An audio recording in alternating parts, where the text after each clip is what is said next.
and want to deal with the sodot, the secrets of the Shulchan. First and foremost thing, I want to bring you a very good special idea that I learned by my dear father, Rabbi Horowitz, in the Sefer that he's put out called Siyach HaSadeh. Shalom Horowitz Shlita. That's right, thank you. What is the role? What is the theme of the Shulchan? What is it really about? Often we like to look up the Rambam, Maimonides, and do you know that he deals with almost all the mitzvot, if I'm not mistaken, in his book called Moreh Nevuchim, the Guide to the Perplexed. And when you get to the chapter of the Moreh Nevuchim in his third article, chapter 45, and you ask, and you see what the Rambam writes regarding the Shulchan, he says regarding the role of the Shulchan the following wondrous statement. I'll try to transliterate to my best ability. The need of the incense altar and the mizbeach for the offerings and all their vessels, it's clear, it's described in the Torah. How? What is the function of the two altars? But, he says, in contrast, the Shulchan, and on it, the Lechem HaPanim, or there he calls it Lechem HaTamid. We'll ask ourselves, why does the Rambam use the word Tamid? It must have some sort of suggestion that it's going to be there all week, as we're about to mention. The Rambam writes, I don't know the reason. Now, if the Rambam doesn't know, does anyone else know? I mean, who knows? I don't know the reason, and I don't know what to relate to it until today. Until the Rambam's writing says, I don't understand what's going on here as far as the Shulchan is concerned. We all know, and the Rambam certainly knows before us, what we just read in the Psukim, in our Parsha, and in Vayikra chapter 24, that the Shulchan serves as a basis to place on it, what? Lechem HaPanim, the showbread. Lechem HaPanim.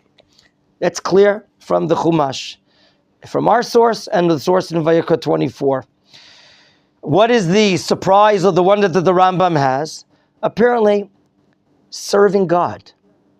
What part or does the Shulchan play in the service of Hashem? Okay?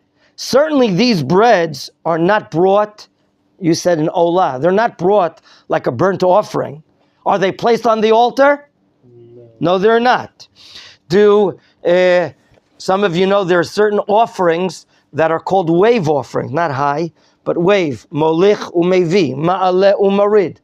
Right, the Omer offering, the day after Passover, on the 16th of the month of Nisan, is one of several korbanot offerings from the vegetative world that's called tenufa, a wave offering.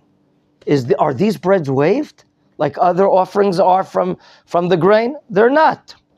Is there a certain mitzvah to read or some vidui, confession or declaration to make when we're dealing with these breads? They are not.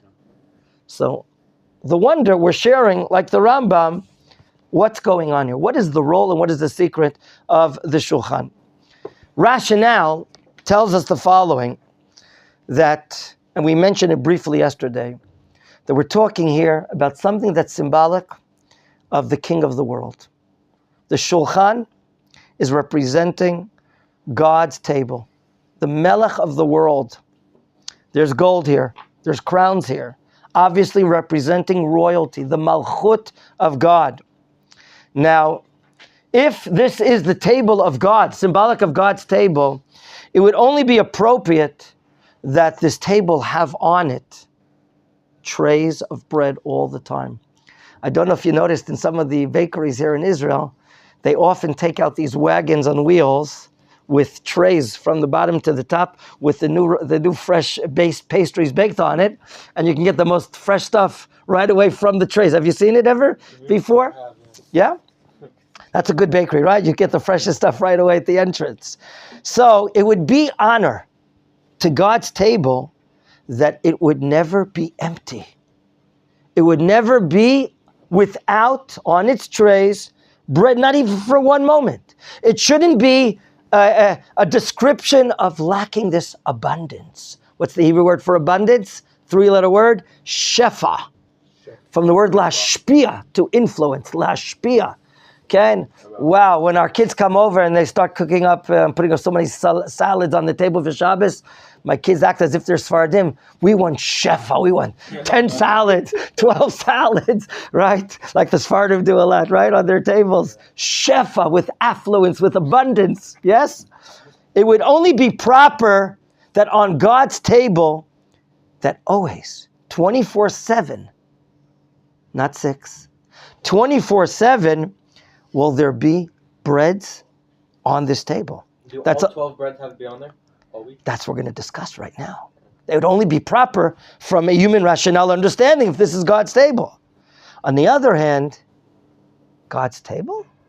Did you catch me saying God's table? The tangible? The physical? What can be seen and touched? Is that related to God? Don't we say that concepts of body or material are not relevant to God? And couldn't there be a danger?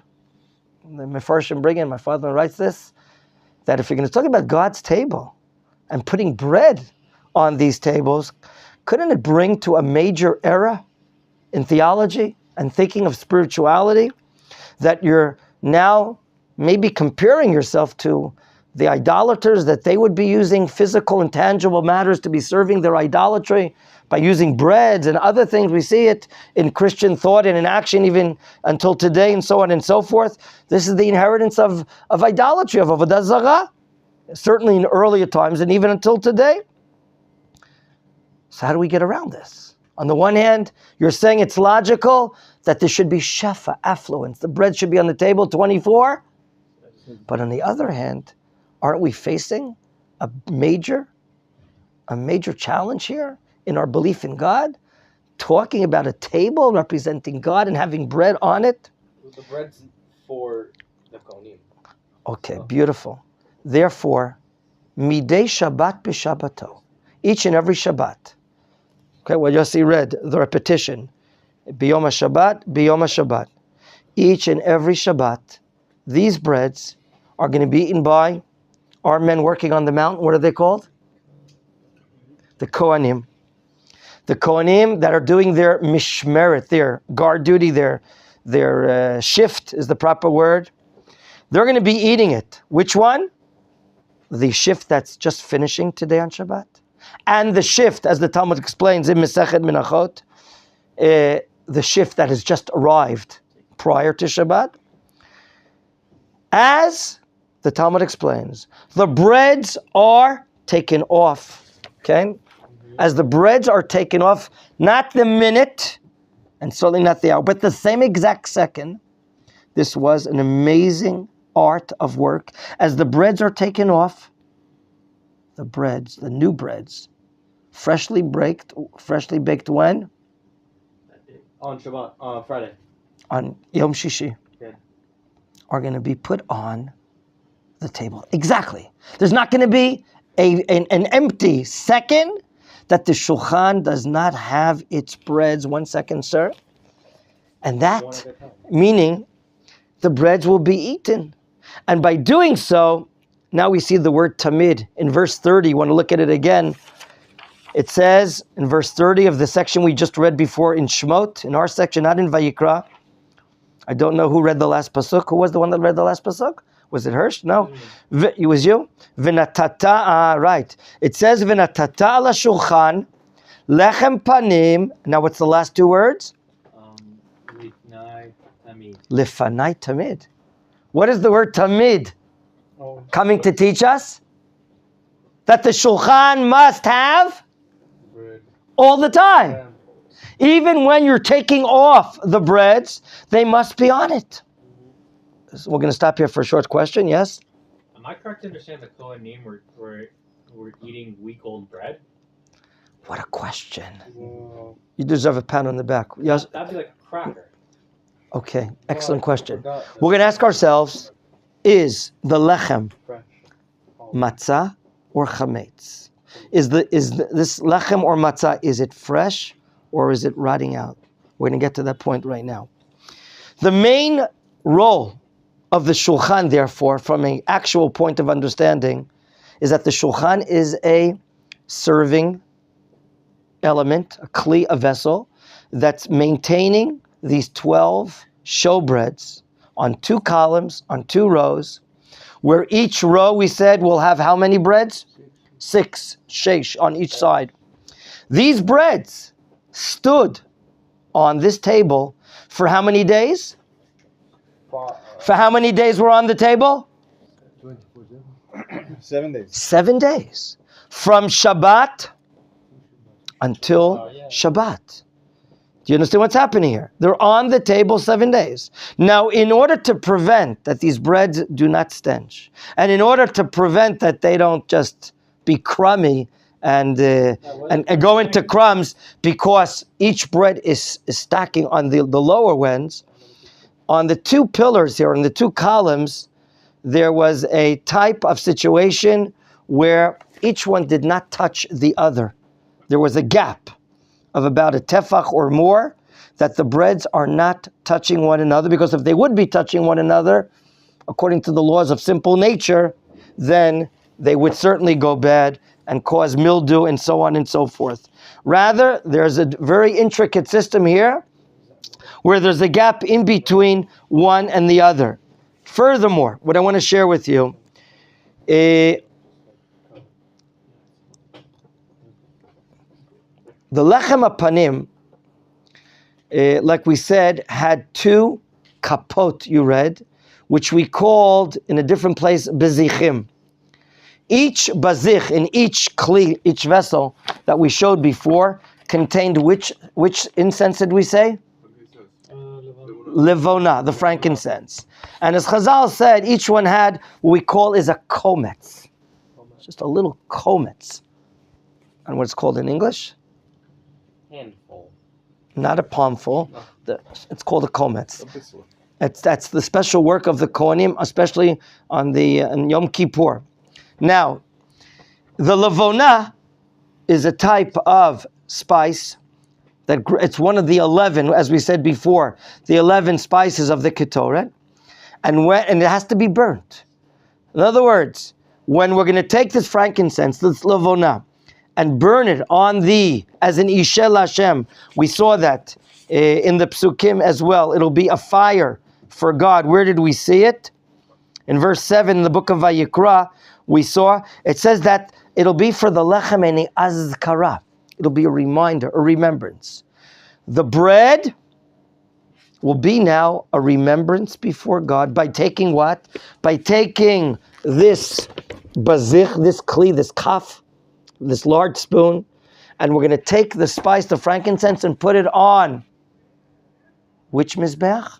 The mizbech HaKtoret. Did we remember where is this shulchan located? Where in the Beit HaMikdash or the Mishkan is it located? Which area?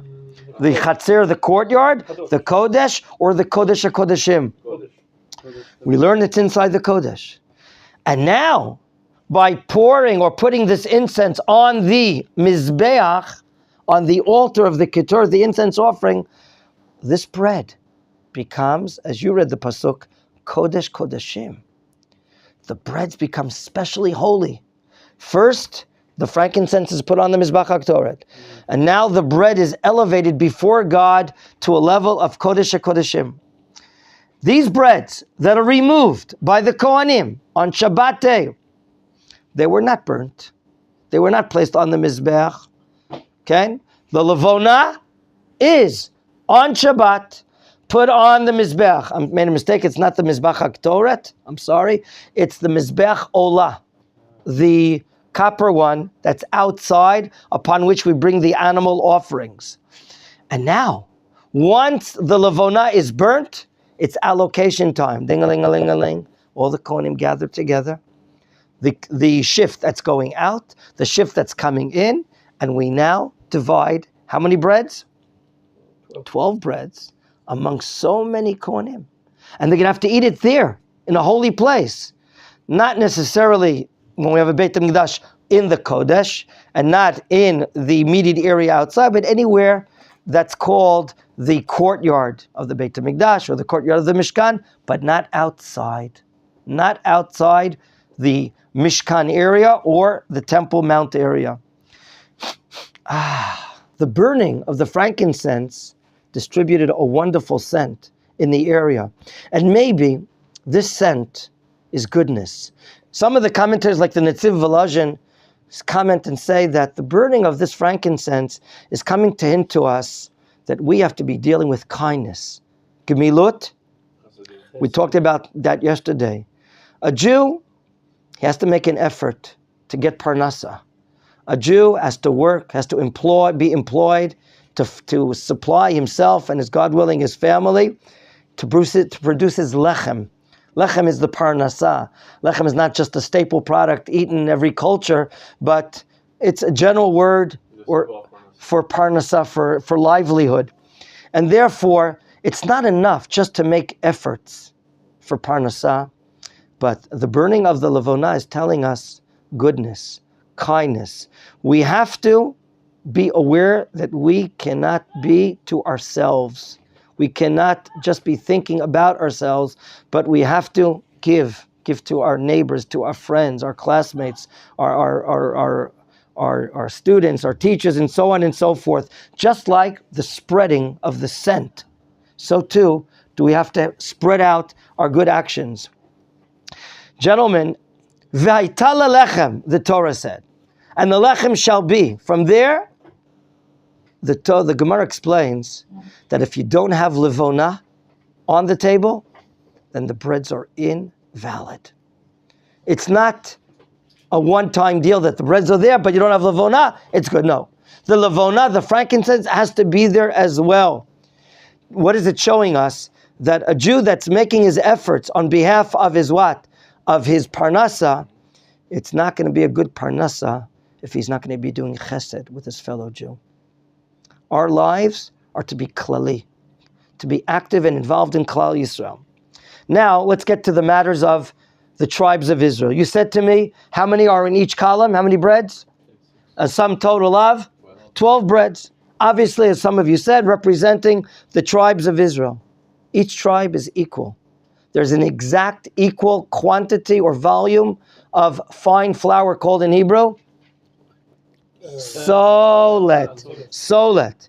Each of the tribes has the exact same volume of the solet, the fine flour, 2/10 of the ephah.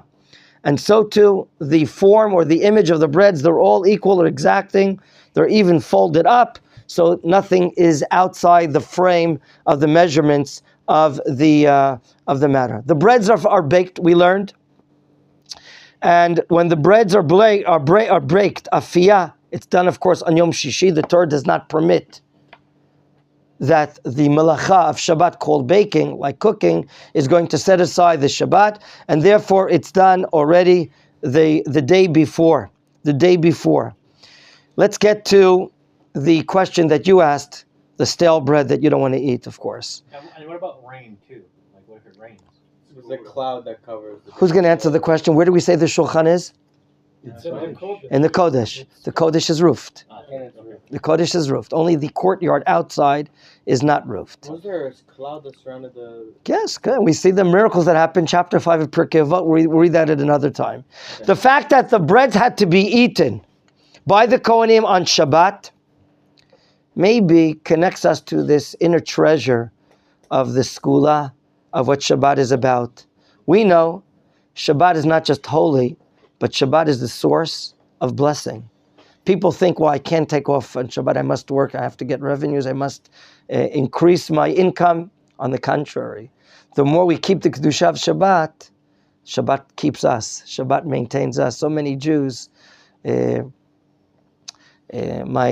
dear father-in-law was getting up from sitting 7 days of mourning after the passing away of his dear brother, Yossi Horovitz. May these words of Torah be for uplifting him. He died at the age of 86. And the Horowitz family in New York growing up, my father-in-law and his brothers were very, very Tzioni, very connected to Bnei Akiva. And my father-in-law was part of Bnei Akiva, and it was clear that he was making Aliyah. He finished YU, and then he made Aliyah to Eretz Yisrael. Yossi, the older brother, at the age of 18, wanted to make Aliyah, but He made a pilot trip. They decided with the Jewish age he has to get a profession. So he went back to New York, and he started learning how to become a refrigerator technician. And he traveled to Philadelphia, and he moved to Philadelphia 2-3 years to learn the trade. And then he met this fine woman, and then you know how the story goes. He wanted to make Aliyah. She didn't, so it was God's supervision that they didn't make Aliyah. He raised 2 wonderful children, super Tzioni, but terrible tragedies came to them. One who was very, very talented. He was even a PR guy for a top company. They suggested he should run for the state government he should be head of a lobby organization for the company. And he did it very well. And then they decided maybe he shouldn't run. He should run in Pennsylvania to be a congressman. He was so talented as an orator, a speaker. And then he said, well, if I do maybe two terms, that'll be enough money. I'll be able to stay in Israel. In the meantime, his younger brother made Aliyah, bought an apartment, started working, had some children. And I don't know, in the end, he didn't run for Congress, but he was planning to come to Israel. And then after the birth of their 3rd child, he was on his way in Pennsylvania to visit his wife. It gave birth the day before, 2 days before. And there was a terrible truck on the side of the road that these 2 states, Jersey and do they border one another? Jersey and Pennsylvania, they're arguing on whose jurisdiction the truck should be, and they didn't remove it. It was a dark road, and it was a terrible accident. He died in a crash en route to visit his dear wife. Months before, just to show you the tzionut of my wife's uncle, the 2 brothers said, you know what? At the age of 25 and 28, they said to themselves the following: if anything happens to one of us, God forbid, we have to be buried only in Eretz Yisrael. That's what they said at the age of 25 and 28. Second, if anything happens to one of us, the other has to support the almanah, the widow, and the children. He died in that accident, and he was buried here. My wife's first cousin, Horowitz. And the other brother had to leave Israel in order to help support the widow and the children. He became very high in a very big insurance company, Prudential, one of the big companies in America, if I'm not mistaken. And he was very high, and they're thinking maybe they're going to open up an office in Israel, and he'll come back to Eretz Yisrael. He was doing exceedingly well. He moved to somewhere in East Brunswick, New Jersey, somewhere in that area.